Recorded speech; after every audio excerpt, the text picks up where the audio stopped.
Hello, here is BB Walker. Welcome to my channel again on the Saturday video.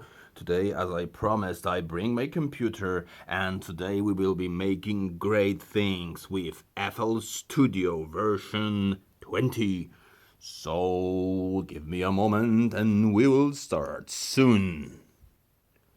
Alright, so first things first, USB cable, standard USB port comes to Yamaha PSR S670 USB-B socket on this 2-host socket on the rear panel.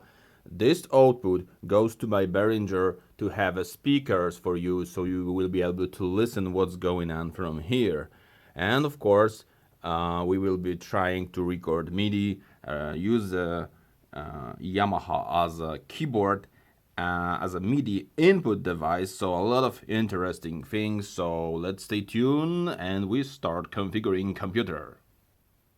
Alright, so I will start from the very basic about the FL Studio version 20. There's a lower version, previous version, however the basic principles are all the same. This is a demo version, so you can download it for free from this producer's site.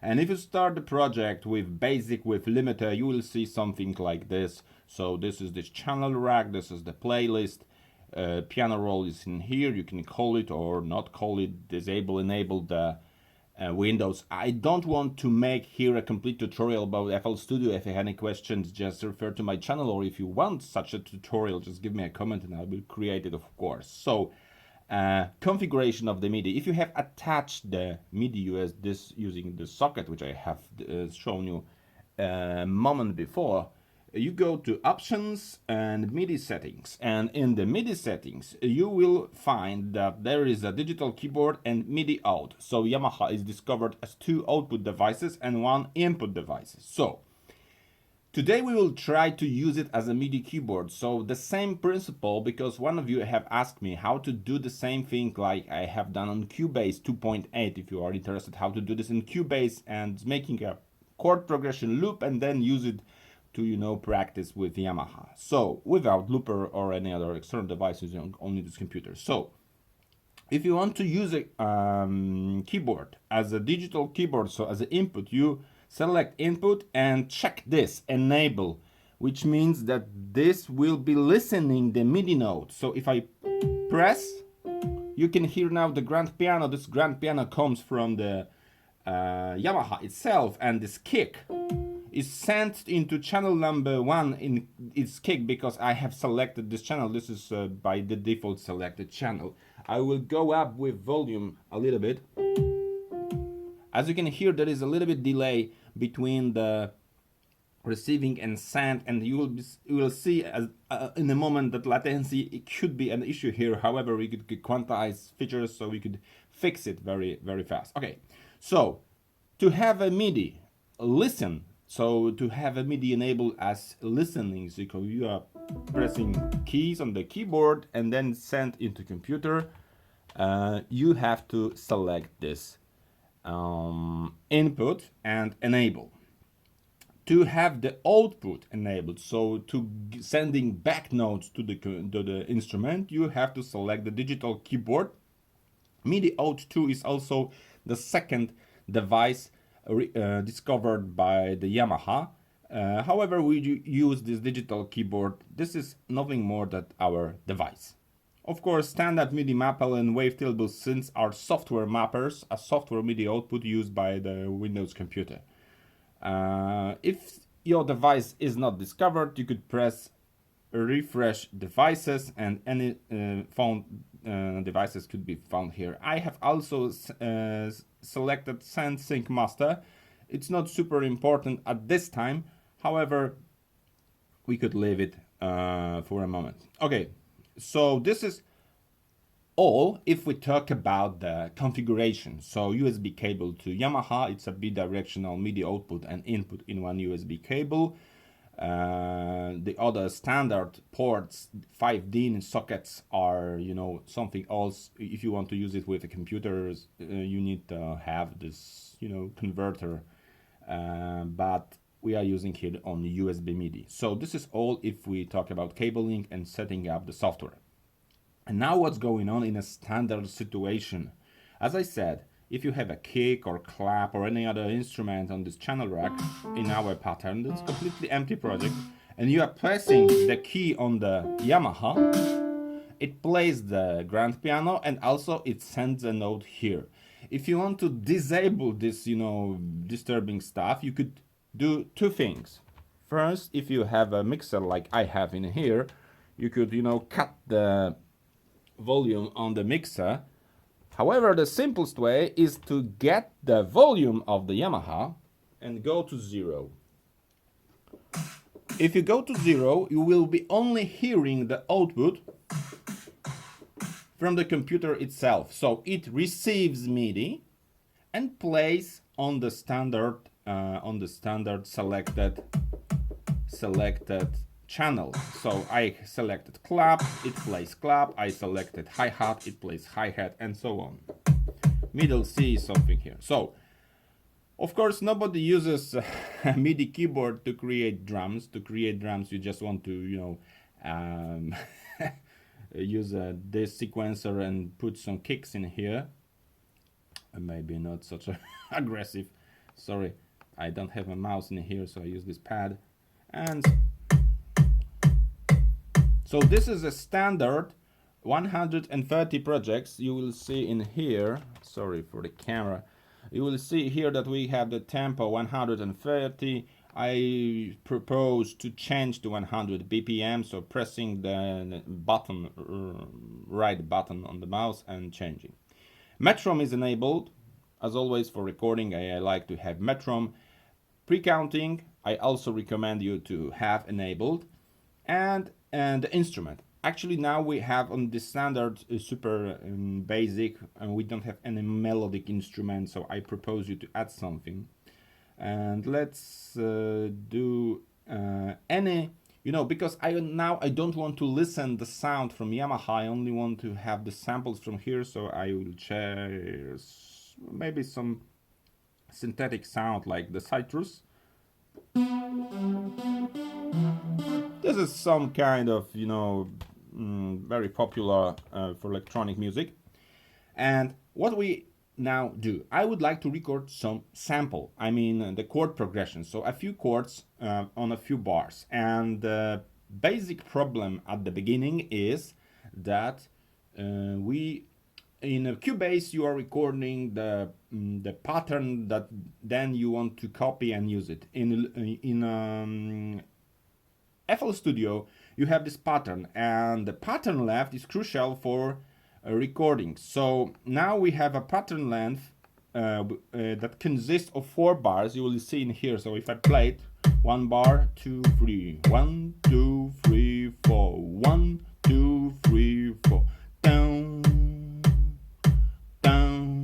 So I need something like this. I would like to make some chord progression like this. Sorry, I need to change to something. For example, C, G, F,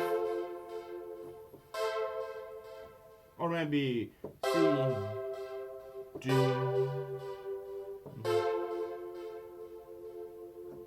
Something like this. So we want to record it and then play with it, sending out or in. So what I will do now, first things, I need to extend the pattern. The standard pattern is this 4 bars, and it's not enough for me because this recording works in loop. So you need to do a trick, whatever it's called. You go here, this is called the pattern length. The solution is here, pattern length. So this option presented here is called the pattern length. You are pressing the right mouse button and set to 4 bars. I mean 4 bars should be okay. If you are not sure how many bars you need, I recommend you set more, and then you will shrink the bars. It's something similar to the working with Style Creator. Please check the video about Style Creator when I'm using the same thing. So I extend the bars, the pattern length, to 4 bars, and as you can see now there's 4 bars. First bar, second, third, and here are the kicks. And of course at the beginning it was only 4 kicks. So now I could feel it for, you know, of course I have a metronome, but also I could have these kicks to see if we are recording in rhythm. So we got these kicks, and then we will record the sytrus using, as you can see in here, I will zoom out. If you have the sytrus enabled, all the stuff that I'm pressing on the computer is also showing on the keyboard, is showing here. Maybe it's not seen. I've tried to make this, you know, to see the physical computer. So everything I press here goes here. Okay, so now we will be recording, and to record you need to set the following things. As I said, metronome will be good. Pre-counting, you know, to start in a proper way. Tempo, I recommend 100 if you know, have some faster, more, you know, any other style that requires higher BPMs. Don't worry, you could, you know, increase it later, but it will be, you know, easier to record. And you select this, it's called the record. Sometimes if you press it at the first time, it will ask you what do you want to record, and you are selecting notes and automation. You don't need to record everything. Basically, you don't record audio or clips because we are recording MIDI. So we are recording the signal, the note on, note off. So which note, how long, which tone has been pressed, and which volume. We have a dynamic keyboard from Yamaha, so we will be able to see that there's some dynamics. So this is all if you want to start recording. And we are ready to record 4-bar sections. So let's try it. If I make a mistake, then I will try again. So if you have selected this record button, you are just playing play. And the very important thing, you have to be in a pattern mode. So the pattern in here should be enabled. Okay, so let's try do something. 1, 2, 3, 4.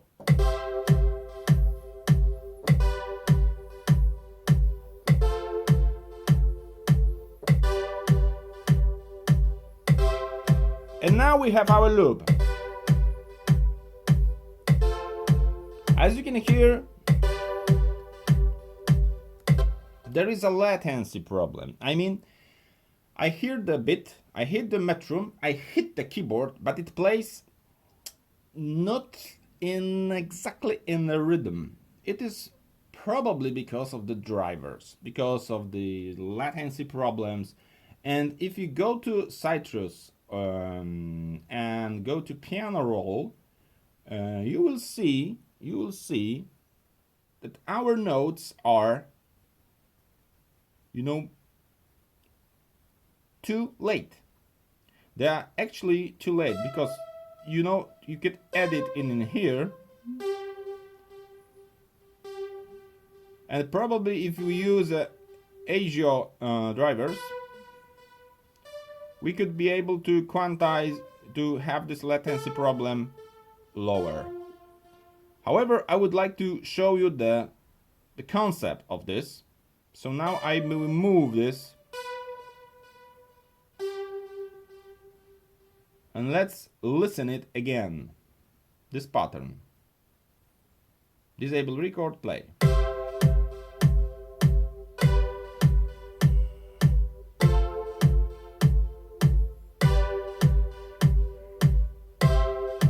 Now a little bit better, I think.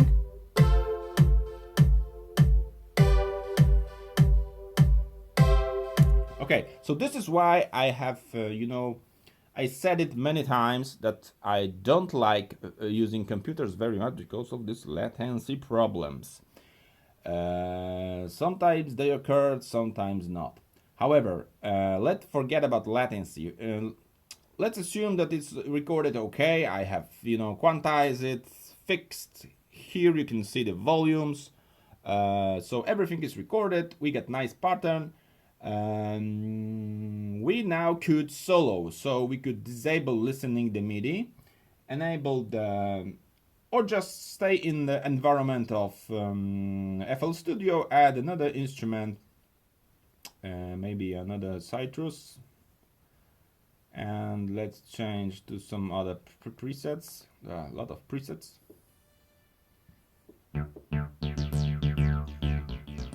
Some kind of like this. And we still could record.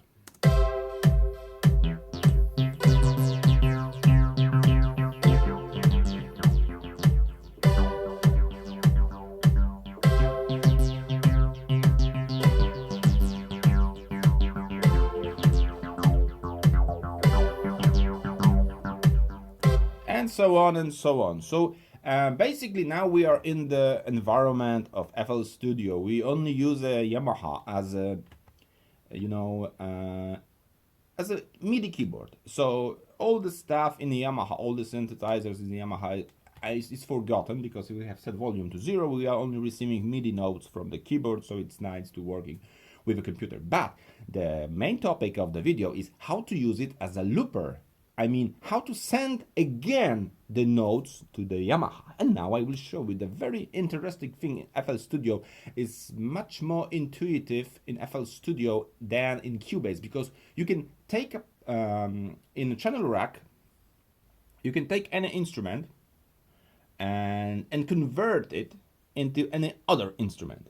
I mean, from the samples to FST instrument, and so on and so on. It's a great, because all the data, MIDI data, I mean this note on, note off, where to press it, are preserved, that they do not disappear. So now we can do a great features. I mean, I would like to put all this track, this chord, this loop back to Yamaha to play as a MIDI.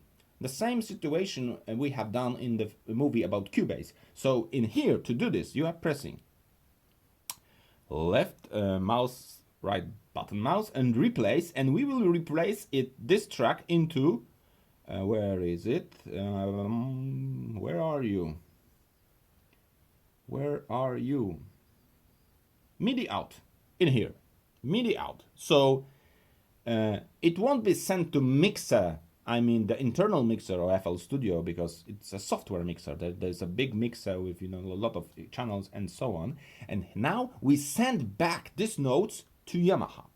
And what's going on up there? If you have this MIDI out, it's a very similar dialog window like in the Cubase. You are selecting where you want to send it. I mean, which channel, because as I said, MIDI has a lot of channels, 16 for example. In this Yamaha it's 16 channels, and the instruments that working in MIDI standard send some events, some notes, because notes are other events like volume and enable, disable something. There should be also commands to enable the instrument and so on. And the foot controllers work in MIDI standard. So basically we are sending those chords that we have recorded and listened using Sytrus, we are recording, go back to Yamaha into channel number 1. And what's going on if now I play? I will disable these kicks for a moment. Now I have turned the volume down in the Yamaha to 0. So if I play, there will be only metronome. I will disable metronome, but the notes are being sent. And now I will go to Yamaha, and we will see what's going on if I go with volume to up. As you can see now, the Yamaha is playing, and it's playing on the channel number 1. Some notes from recorded device are sent back to Yamaha, and now actually we have this, what we want to have.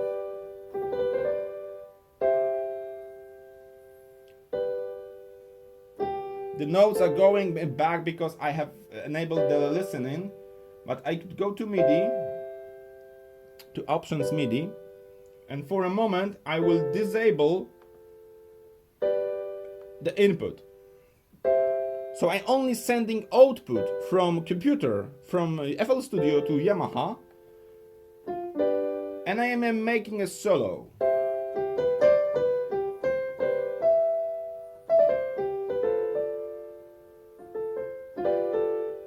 But our goal has been reached. We have a loop using MIDI. And you may be asking how to change the voice that are playing, because now it's grand piano. It doesn't matter As I said in MIDI, it doesn't matter which sound you record. MIDI out, it's only information about notes. So they go in here, and this device decides how it will be played. And if you take a look at the mixing console, which you can achieve again, mixer, and this is mixing console, song parts, and this channel here is the channel that this device is sending. So FL Studio sends MIDI notes here, and they are played by the channel number 1. And if you don't like this grand piano, we could change it to something other.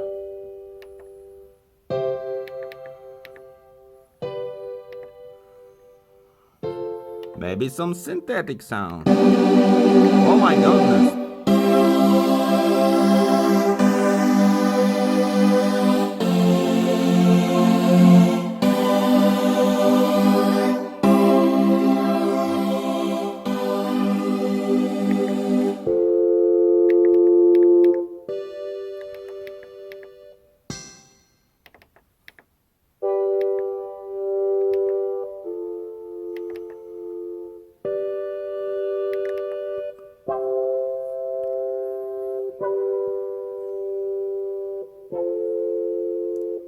So now you understand the basic concept of this. I mean, the same thing that we have done in Cubase, now we have done in FL Studio. And of course we can continue this topic. I could show you how to make this pattern set on the playlist, because, for example, here in FL Studio, I was using FL Studio many years ago, where the version number 2 or 3 was on the market. And FL Studio actually was, in a historical, dates, it was the sequencer, mostly for making beats. Like hip-hopers, big makers use it a lot, because they have this looping. I mean, they start actually as a looper software, and then they added the mod of modern stuff like this playlist, so you can go to playlist, take your pattern and put it on this, and then make complete arrangement using the brush. For example, you could copy and make this available many times. So here on the pattern, and you need to of course switch into song mode. I hope it's seen. Song mode. Okay, so if you change to song mode, it will be played. Of course, now the Yamaha is playing, because our instrument on this pattern number 1 is called MIDI Out. But of course, there's a lot of possibilities in here and the scenarios. For example, you could only use Yamaha as a MIDI keyboard to record some stuff, and then use from MIDI audio, of course, could change again into something else. Flex, for example. It's another synthetic stuff. And now we're not sending MIDI. Now we are not sending MIDI. We are playing in this device, plugins and so on. So the first possible scenario is to record, to use a Yamaha or any other MIDI controller as a keyboard, record some tracks and do most of the work in here. Of course, you can fix this problem of latency using these AGO drivers. You probably fix it, but this video is not about it. So basically, if you use it, decrease the buffer. There are several tips how to avoid it. However, if you record your chords, melodies, improvisation tracks, you could use it and make an arrangement in here. And don't need to use Yamaha. However, if you want to make it as a part of your live performance, I mean, record something and then send back to instrument, because you want to have more than 2 hands. I mean, some part of playing the chord progression, and then you are adding some solos. So as I shown you before, you could use a MIDI out to send it back to the instrument and set in a mixer the channel that you want to use. So the channel number 1 will be used as a received channel, and then played any voice that you have set and save in registration memory. You can save it in registration memory, and during the live performance you can call it back, load from memory, and then use for playing. So I made this video because you have asked about FL Studio. How could you this looper down? How could you use a looper, FL Studio, as a MIDI looper on an external device? So we have make it as you have seen, and I hope you enjoyed this video. And of course, I could do a lot of videos, recorded screen, how to make anything in FL Studio or Cubase. Personally, I've used the FL Studio many years ago. Then Cubase, I have tested it because I would like to have this experience in both of the software. So but if you are interested in a particular this or FL or Cubase, just give me a comment and I could make a series of tutorials about mixing, arranging songs, exporting, and so on. Okay, so I think it's enough for this one video. It's a quite long, actually, 20 minutes over. So just give me a comment. What do you think about it? It's convenient or not? I think making this loop in Cubase was more convenient, more easy. However, there's other interesting stuff, like making bits in here are much better, because this sequencer, this channel rack is, its origin is from the bit makers, so making as a sequencer. So some things are easier, some things are harder to do with the software. I personally don't use a computer in my studio. I just want to use my instrument hardware stuff because I don't want to have another computer device in here. But of course, many producers use it, and they could not forget about computer. They still need to use it for the final arrangement. Of course, I use a computer, I use a DAW, even a free DAW like Audacity. However, most of the tracks I have recorded, there is only a normalization, equalization, basic mix on tracks, and making the final backing out stereo track ready to publish on internet or any other media. So thank you for watching. It was BB Walker. I hope you enjoy it. If you have any questions, I'll always give me a comment. Good luck!